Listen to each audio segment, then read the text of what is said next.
একজন সংগঠক এবং একজন রাষ্ট্রবাদী মানুষ।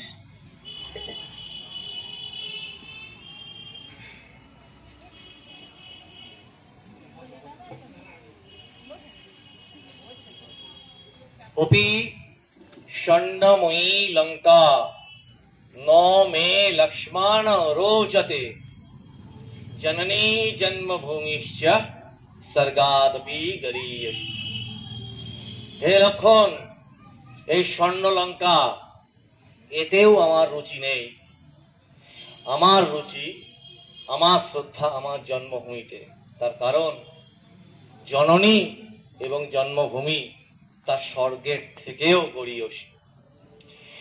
এখন নারী শক্তি, আমি এখানে এসে জানলাম যে এই অনুষ্ঠানটা মূলত নারী শক্তিদের দ্বারা পরিচালিত। এর থেকে গর্বের বিষয়, এর থেকে কি বলবো, শ্রদ্ধার বিষয় আর কিছুই হতে পারে না। তার কারণ আজকের এই স্বাধীনতা দিবস অনেক শহীদের রক্তে, যেমন আমাদের আজকেই আমরা স্বাধীন বলে আমরা দাবি করি, সেই স্বাধীনতার পিছনে প্রত্যেকটি ঘরে প্রত্যেকটি নারীর যে অবদান, স্বদেশী আন্দোলন যারা করতেন, যারা শহীদ হয়েছিলেন তৎকালীন সময়ে, সেই স্বদেশীদের আশ্রয় দেওয়া থেকে শুরু করে অভুক্ত স্বদেশী আন্দোলনকারী বা দেশপ্রেমী তাদের মুখে অন্ন জুগিয়ে দেওয়া, এমন অনুশীলন সমিতি, আইন অমান্য আন্দোলনের সময় এই নারী শক্তি সেই সমস্ত স্বদেশীদের তাদের আঁচলের নিচে গোপনে অস্ত্র সরবরাহ করে সেই আইন অমান্য আন্দোলন, স্বদেশী আন্দোলনকে যে কতভাবে সাহায্য করেছে, পুষ্ট করেছে, তার ইতিহাস সব সময় বইয়ের পাতায় লেখা থাকে না। তেমনি আজকের আমাদের এই যে সমাজ, আমরা এই ৮০টা বছর পার হয়ে এই যে আমার জন্মভূমি এই টাকিতে দাঁড়িয়ে আছে, এই টাকিতে এই স্বদেশী আন্দোলন, এই স্বাধীনতা আন্দোলনের ঢেউ আছড়ে পড়েছিল। সেই জায়গা থেকে টাকি নারী শিক্ষা কেন্দ্রের এমন একটা ইতিহাস আজকে আপনাদেরকে বলবো, যেটা আমরা সকলেই এই টাকির রাস্তা দিয়ে হাঁটাচলা করি, স্কুলে যাই, বাজারে যাই, কিন্তু সেই যে ইতিহাসটাকে আমরা অনেক সময় মনে রাখি না। খেয়াল করুন, 1862 সাল, যে সময় যদি খুব বেশি হিসাবে ভুল না করি তাহলে বিদ্যাসাগরের মাত্র 8 বছর বয়স। সেই 1862 সালে টাকি এতটাই প্রগতিশীল একটি জায়গা ছিল যে 1862 সালে টাকিতে নারী শিক্ষা কেন্দ্র টাকি ষষ্ঠীবর লাল মাধব বালিকা বিদ্যালয় প্রতিষ্ঠিত হয়ে যায়।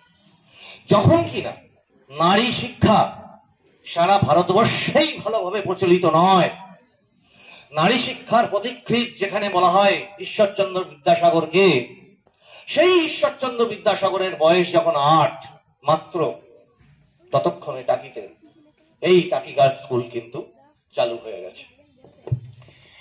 এখন এই জায়গাটা দেখায় যে একটি জায়গার সমৃদ্ধি, ঐতিহ্য কত গভীর। 1832 সালে টাকি রাষ্ট্রীয় বিদ্যালয় বা তখনকার দিনের গভর্নমেন্ট স্কুল সেটি প্রতিষ্ঠিত হয়। এই ইতিহাসগুলোকে যদি পরপর আপনি গুনতে থাকেন আর টাকির রাস্তা দিয়ে হাঁটতে থাকেন, তাহলে দেখবেন ইতিহাস আপনার পিছনে, আপনার সামনে, আপনার ডান দিকে, বাঁ দিকে আপনাকে ঘিরে ধরে হাঁটছে। আপনার গর্ব, আপনি যখন রাস্তা ঘুরে চলে আসবেন, এমনিতেই আপনার নিজের গর্ব হবে যে এই জন্মভূমির মাটিতে আমি জন্মেছি। তাহলে এই স্বাধীনতা দিবস, এই ৮০তম স্বাধীনতা দিবসে এই যে পতাকা উত্তোলন হলো, এরই বা তাৎপর্যটা কি? এর তাৎপর্য এই যে আমরা ৮০টা বছর পার করে আসলাম। আমার আগে বর্ষিয়ান শিক্ষক মাননীয় বিশ্বপতি দাস মহাশয় বলে গেলেন স্বাধীনতার ইতিহাস, স্বাধীনতা সংগ্রাম, নেতাজি সুভাষচন্দ্র বসুর অবদান, এছাড়া বহু শহীদ হাসি মুখে ফাঁসির দড়ি গলায় নিয়েছেন বলে শেষ করা যাবে না। তার কারণ রাতের পর রাত পার হয়ে যাবে শুধুমাত্র এই 200 বছরের স্বাধীনতা, এই পরাধীনতা এবং তার পরবর্তী যে স্বাধীনতা আন্দোলন। কিন্তু আমরা পেলাম কি? আমরা পেলাম এক, প্রথমত বিভাজন বিভীষিকা। আমরা টুকরো টুকরো হয়ে গেলাম। ভারতবর্ষ তার স্বাধীনতা দিবস পালন করছে, তেমনি সেই স্বাধীনতা দিবসের সঙ্গে সঙ্গে কিন্তু আরো একটা যন্ত্রণা আমাদেরকে ঢেকে দিল। সেটি হচ্ছে শরণার্থী বা উদ্বাস্তুর স্রোত বা বন্যা। এইটা কি? এই কলকাতা সংলগ্ন সীমান্তবর্তী অঞ্চলগুলোতে সেই তৎকালীন পূর্ব পাকিস্তান যা তৈরি হলো, তার যে শরণার্থী, সেই শরণার্থীর ঢেউ এসে হাজির হলো। আর আমরা এই 80 বছরে আর কি পেলাম?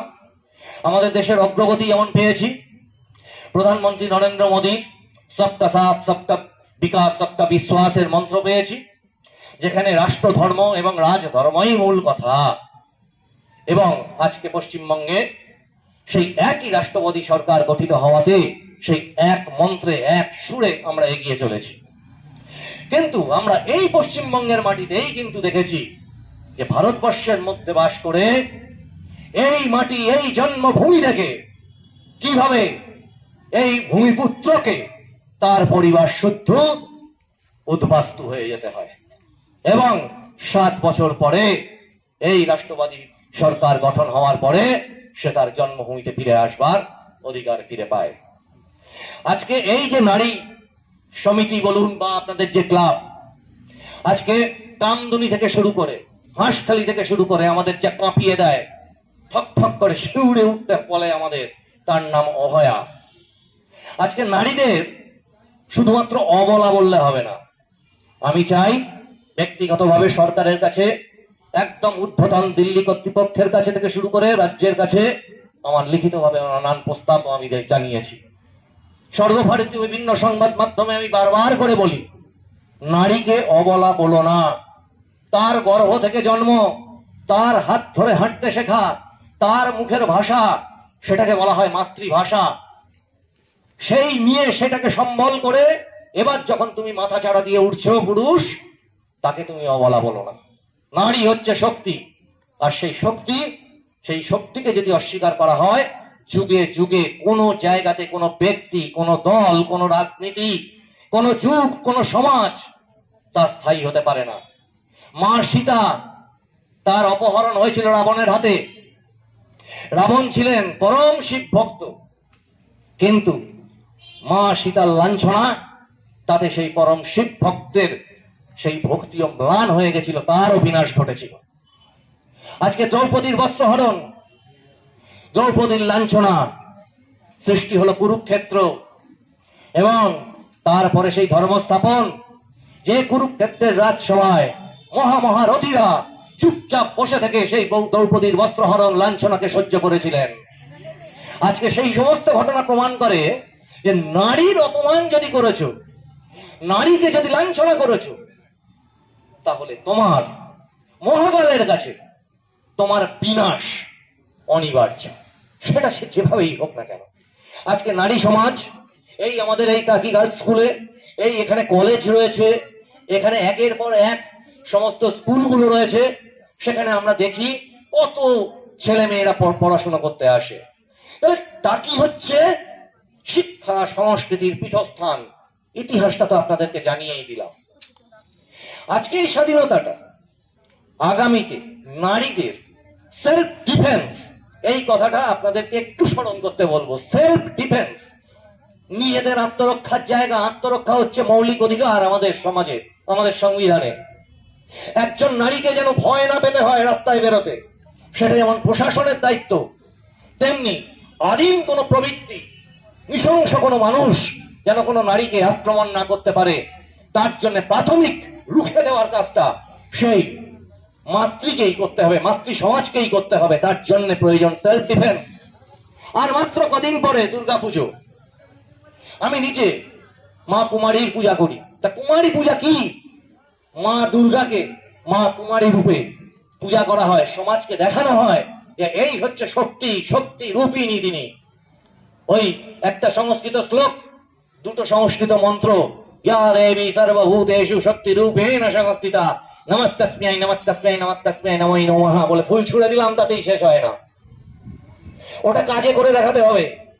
প্রত্যেকটি কন্যা সন্তান আজকে আমাদের সমাজে, এই কেন্দ্রীয় সরকার বলুন, রাজ্য সরকার বলুন, মহিলাদের প্রচুর শিক্ষা দীক্ষার নানান ধরনের স্কিম এসেছে, কিন্তু একটা জায়গা আত্মশক্তি, নিজের মনের থেকে যদি সেলফ ডিফেন্সের জায়গাটা না আনি, ইয়েস রাত্রির 12টার পরে আমিও বেরোবো, আমি মেয়ে বলে পিছিয়ে থাকবো না, তবেই হবে সেই স্বাধীনতা। আজকে শুধুমাত্র এই তেরঙ্গা পতাকা উত্তোলন করে দুটো ফুল এখানে ছিটিয়ে দিয়ে জাতীয় সঙ্গীত গেয়ে বাড়ি চলে গেলে হবে না। আমাদের পিছনের ইতিহাসগুলোকে স্মরণ করতে হবে। আমরা সেদিনকে গর্ব ভরে প্রাণ খুলে নিঃশ্বাস নিতে পারবো, যেদিনকে আমাদের প্রত্যেকটি শিশু কন্যা থেকে শুরু করে বয়স্ক মায়েরা বোনেরা তারা বলবে, হ্যাঁ আমরা সেলফ ডিফেন্স, দশভুজার হাতে 10খানা অস্ত্র থাকে, তা হচ্ছে প্রতীক। ওই দশভুজা হয়ে একজন নারী তার সংসারকে সামলায়, ওই দশভুজা হয়ে একজন নারী সমাজকে গঠন করে। তেমনি এটা ভুলে যেও না, সমাজ, সেই নৃশংস সমাজ, যে এই দশভুজা কিন্তু এবার জেগেছে। জাগো মা বলে মহালয়ার গান হয় দ্বিজেন্দ্রনাথ মুখোপাধ্যায়ের মুখে। ওই জাগো মা বলে এবারের গানটা যেন প্রত্যেকে গাওয়া হয়, যে প্রতিটি ঘরের প্রতিটি কন্যা সন্তান যেন প্রকৃত স্বাধীনতা নিজে থেকে অনুভব করে, এবং সে তার পাশের বান্ধবী, তার বোন, তাদেরকেও শেখায় যে ভয় পাবি না, নিজে লাঠি খেলা শেখ, নিজে অস্ত্র চালনা শেখ, সেলফ ডিফেন্সের জন্য, এবং সেটা আত্মরক্ষার জন্য অত্যন্ত জরুরি। এছাড়া আমাদের এই যে কলুষিত সমাজ থেকে আমরা একটি সুস্থ সমাজের দিকে আমরা এগিয়ে চলেছি। সেই সুস্থ সমাজের সব থেকে জরুরি জিনিস যেটা, সেটা হচ্ছে শিশু এবং শিক্ষা। আমার ছেলে, আমার মেয়ে ফার্স্ট হতে হবে, আঁকায় ফার্স্ট হতে হবে, সাঁতারে ফার্স্ট হতে হবে, গানে ফার্স্ট হতে হবে, ক্লাসেও ফার্স্ট হতে হবে, ইতিহাসে ফার্স্ট হতে হবে, ভূগোলে ফার্স্ট হতে হবে, বিজ্ঞানে ফার্স্ট হতে হবে। তুই কেন হসনি? ওটাই তুই কম পেয়ে গেছিস ওর থেকে, কেন পেয়ে কম হয়ে যাবে তোর? এই যে ভয়ঙ্কর অভিশাপ, এই অভিশাপ থেকে আমাদেরকে বেরিয়ে আসতে হবে। একটি শিশুকে স্বাধীনভাবে তাকে বাঁচতে দিতে হবে, শিক্ষায় শিক্ষিত হতে হবে। আজকে এক একটা ক্লাসে এই যে প্রতিদ্বন্দ্বিতা, এই প্রতিদ্বন্দ্বিতাই কিন্তু সমাজে একটি শিশুকে আর একটা শিশুর শত্রু তৈরি করে। সে সবসময় ভাবে আমি পিছিয়ে যাচ্ছি, আমি পিছিয়ে যাচ্ছি। আর এই ধরনের যে শিক্ষা, তোমাকে ফার্স্টই হতে হবে, তোমাকে তার থেকে নিচে কিচ্ছু হলে চলবে না। সেই শিশু যখন বড় হয়ে বিদেশে চলে যাবে এবং বাবা মা ফোন করবে যে হ্যাঁ রে তুই আমার খোঁজ নিলি না, তখন সেই শিশু যখন ফোন করে বলে, কি তুমি তো আমায় ফার্স্ট করতে চেয়েছিলে, তা আমি ফার্স্ট ওয়ার্ল্ড কান্ট্রিতে রয়েছি, তুমি থাকো ওখানে, তুমি তো খুশি হওয়ার কথা। বন্দে মাতরম, জয় হিন্দ, ভারত মাতা কি জয়।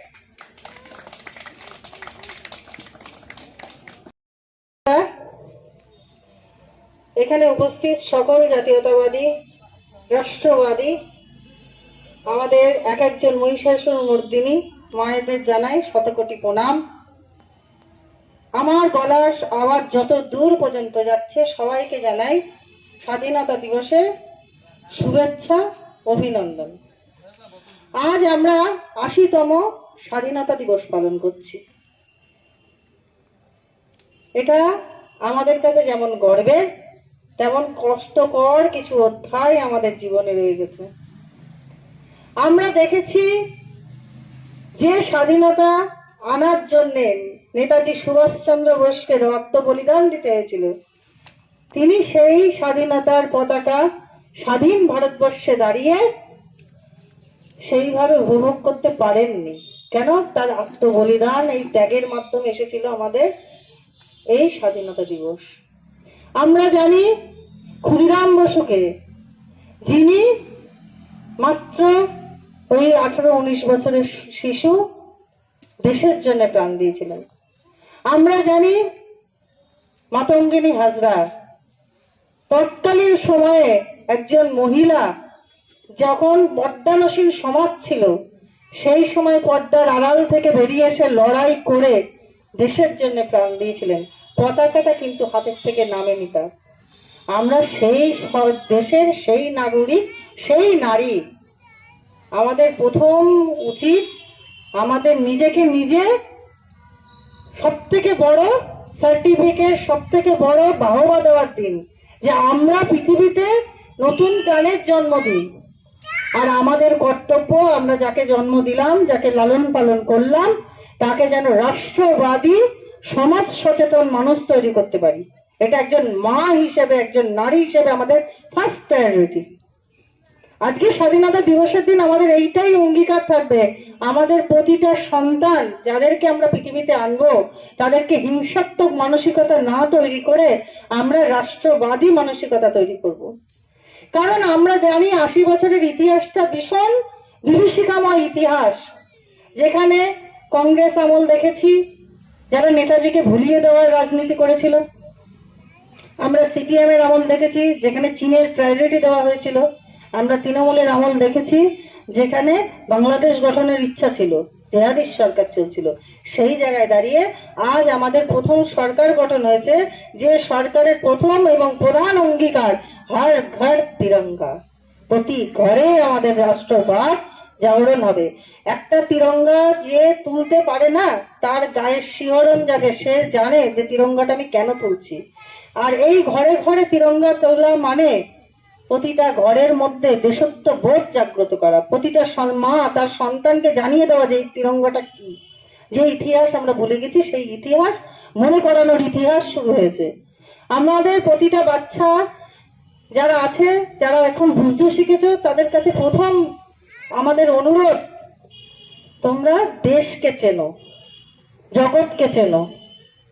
এই যে পুরনো যে সমাজ গেছে, সেই সমাজে নিজেদেরকে বিলিয়ে দিও না। তোমাদের মধ্যেই নেতাজি লুকিয়ে আছে, তোমাদের মধ্যেই ক্ষুদিরাম লুকিয়ে আছে। শুধু আমরা জাগাই না, আমরা এটাকে নিয়ে আলোচনা করি না, আমরা পর্যালোচনা করি না। আমাদের সেইগুলো করার দরকার। আজকে বেশি কিছু বলবো না, সবার কাছে অনুরোধ, এত সুন্দর একটা প্রোগ্রামে আমাকে আমন্ত্রিত করার জন্য অসংখ্য অসংখ্য ধন্যবাদ।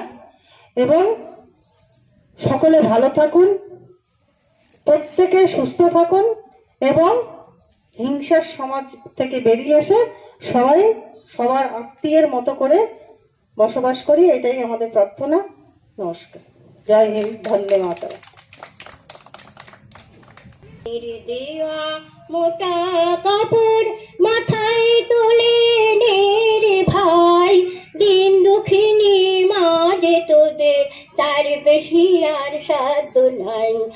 মায়ের দেওয়া মোটা কাপড়, মোটা কাপড় সঙ্গে মায়ের অপার স্নেহ দেখতে পাই। এমনি পাষাণ তাই বলে কি পরের দরে ভিক্ষা চাই। মায়ের ঘরে তোদের সবার প্রচুর অন্ন চাই, তাই বেঁচে কাঁচ সাবান সোডা ফিরে করলি ঘর জমা। আয় রে আমরা মায়ের নামে এই প্রতিজ্ঞা করব ভাই, পরের জিনিস কিনবো না যদি মায়ের ঘরের জিনিস পাই। মায়ের দেওয়া মোটা কাপড় মাথায় তুলে নে রে ভাই, দিন দুঃখিনী মাঝে তোদের তার বেশি আর সাধ্য নাই। মায়ের দেওয়া মাথায় কাপড় মাথায় তুলে নে রে ভাই, দিন দুঃখিনী মাঝে তোদের তার বেশি আর সাধ্য নাই।